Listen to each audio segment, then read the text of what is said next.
Welcome to the Little Theater of Virginia Beach's production of Threads, written by Abby Corman, directed by myself, Karen Buchheim.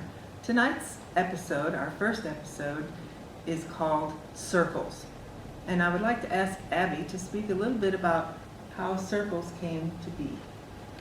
Well, when I was around the same age as Molly, probably like 10 years old, I had a friend who I lived on a circle, I lived on a crescent, and I had a friend named Cindy who lived about 4 or 5 houses down from me. Mm-hmm. And when we were in 3rd grade, we'd really grown up together.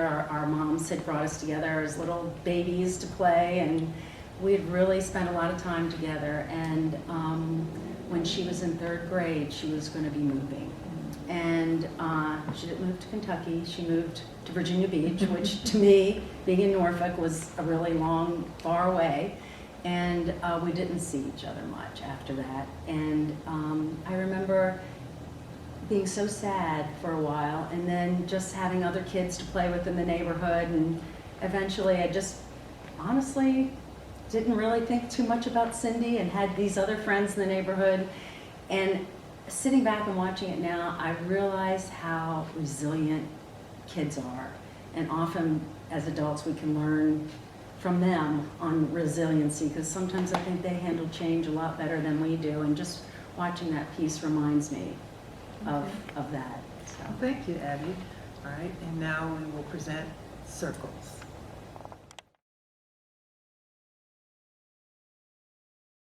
Yep, that's me. I'm Molly Gordon. Yeah, I know who you are. You're Emily Fincher. I've seen you before. You're the new girl who moved in next door to Bobby Dodson. He told me your name. You live in my best friend Jen's house. At least it was her house, up until 2 weeks ago when she moved to Kentucky. Her dad got a new job there. So, why'd you ring my doorbell? No, I don't feel like playing outside today. I'll see you. Well, just because I don't feel like it, that's why. Besides, I'm real busy doing something real important in my room. All right, I guess you can come in. My mom would be mad if I told you no. She said I should be nice to you since you're new on the circle and all. She told me we might be in the same 3rd grade class when school starts. So, come on in if you want, but you can only stay for a while. My room is this way. No, I'm not moving anywhere, silly. I just got all this stuff on the floor because I'm packing it all in this big box. I don't need any of it anymore. I'm throwing it all away. Hey, give that here. No one can touch this rock but me. I'm supposed to keep it in my pocket. I promised my best friend Jen I would. She gave it to me the day she moved. Jen says it's magic, but I used to think so too, but now I think it's just some dumb old rock she picked up down near the river.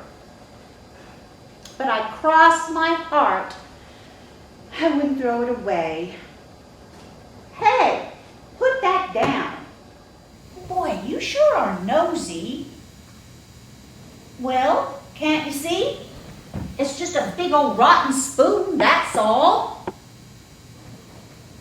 My mom gave it to me and Jen so we could stir our witch's brew with it.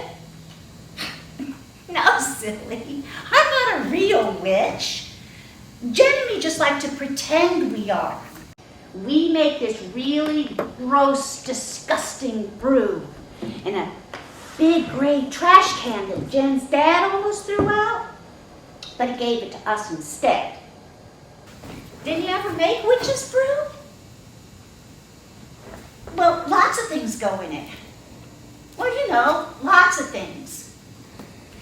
dandelions and pine straw and leaves, mud, grass, helicopters, pine cones. No, silly, not real helicopters. You know, those little green things that fall down from the trees near the sidewalk? They look like helicopters. Jen and I think so, anyway. Sometimes we pick up the yellow roses from Mr. Baker's bushes, and then we mix it all up with this wooden spoon. It looks really gross when we're done. One time, we dared William Davenport to drink it. We wanted to put an evil spell on him. You mean you haven't seen William yet? Well, you better stay away from him when you do, because he's really mean, especially to girls. He won't like you at all. He'll probably take his slingshot and shoot you with it behind your knees. Or he might drop a green snake down the back of your shirt like he did me once. One morning he ripped up Jen's report card at the bus stop. You better just stay away from him. Hey, don't mess with that. It's a lunch tray. Don't you know what a lunch tray looks like? It goes right in this box with everything else. I got it from Herbie Wilson. His mom gave it to him from the school cafeteria. That's where she works. Herbie lives on the other side of the circle, in the blue house with red shutters on it. Yeah, I guess he's pretty nice for a teenager anyway.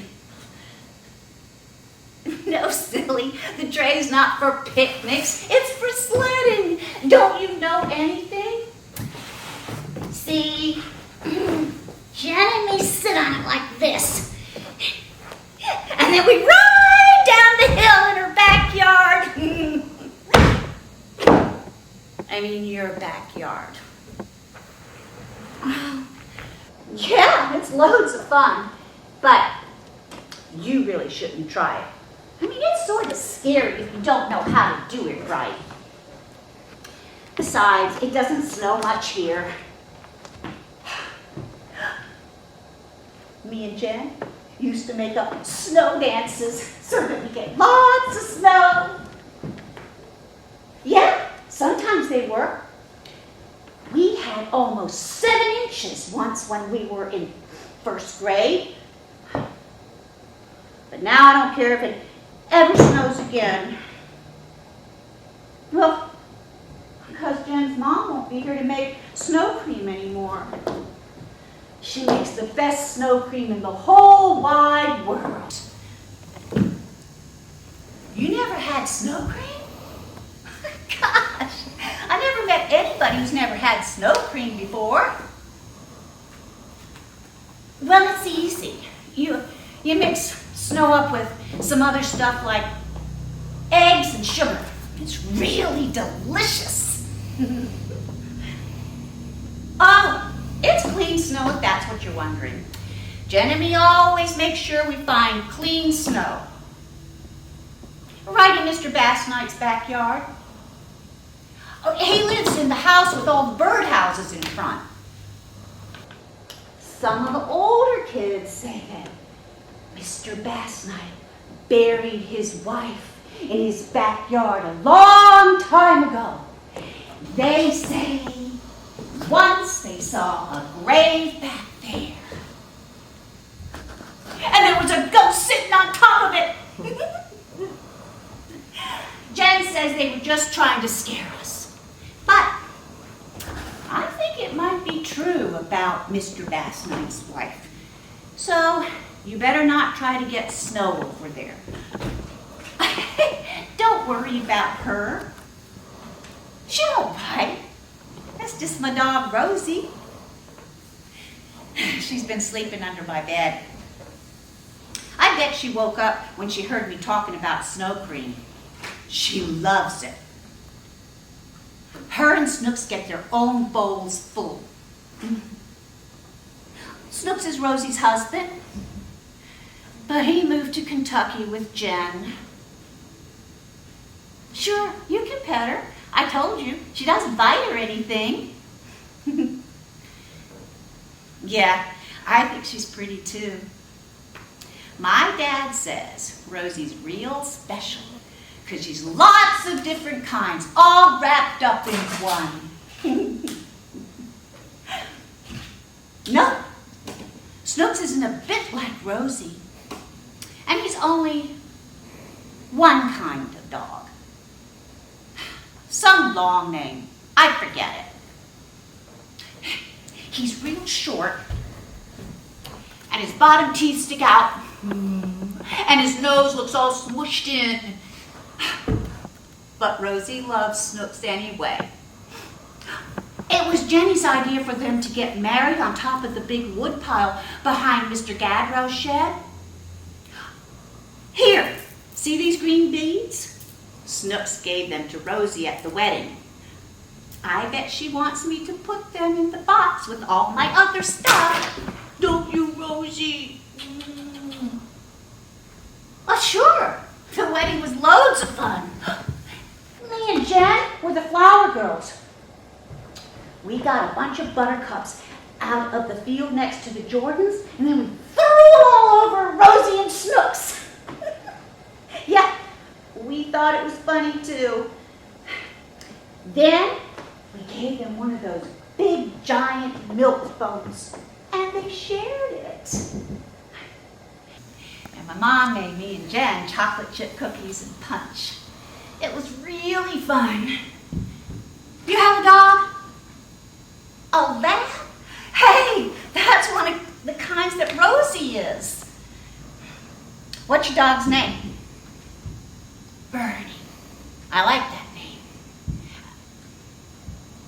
I guess you could bring him over one day, but I'm not sure that Rosie will like him because, hey, those are my skates.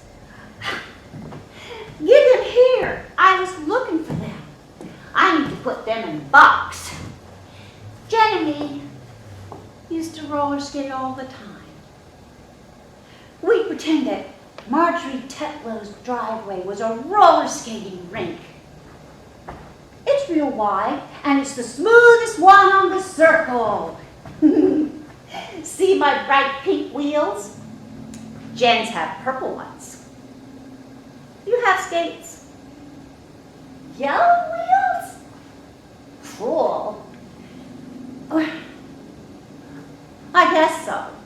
But I don't know if Marjorie Tetlow will let you skate on her driveway.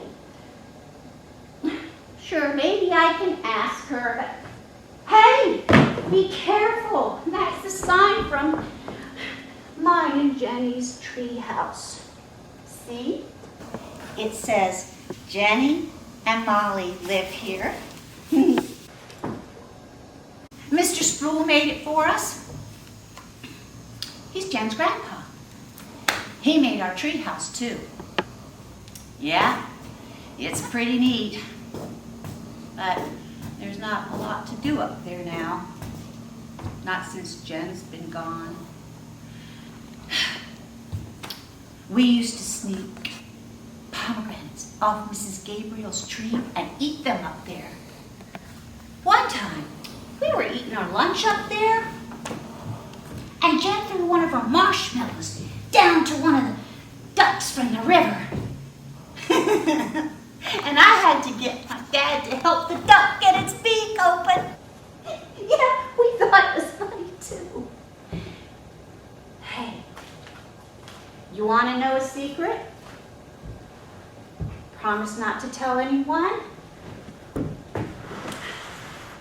Cross your heart. Well, the day after Mr. Sproul finished our treehouse, we went up in it and made ourselves into blood sisters, me and Jen. We did it with a safety pin. Well, first we got a safety pin out of my mom's sewing box. And then Jen stuck her finger. Then she helped me stick mine.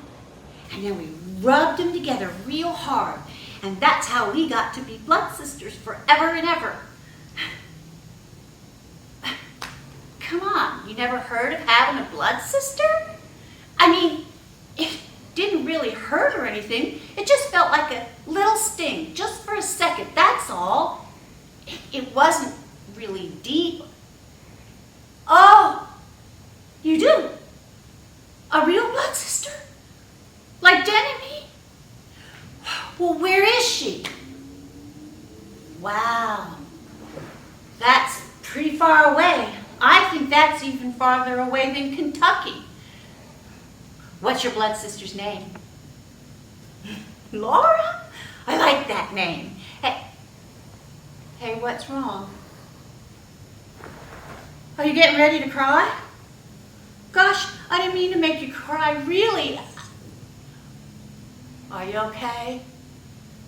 Hey, I've got a great idea. Let's go down to the river and find you a magic rock like mine. Sure, I bet we can find you one. And then you can keep it in your pocket just like I keep mine. Come on, Emily Fincher. I'll race you there.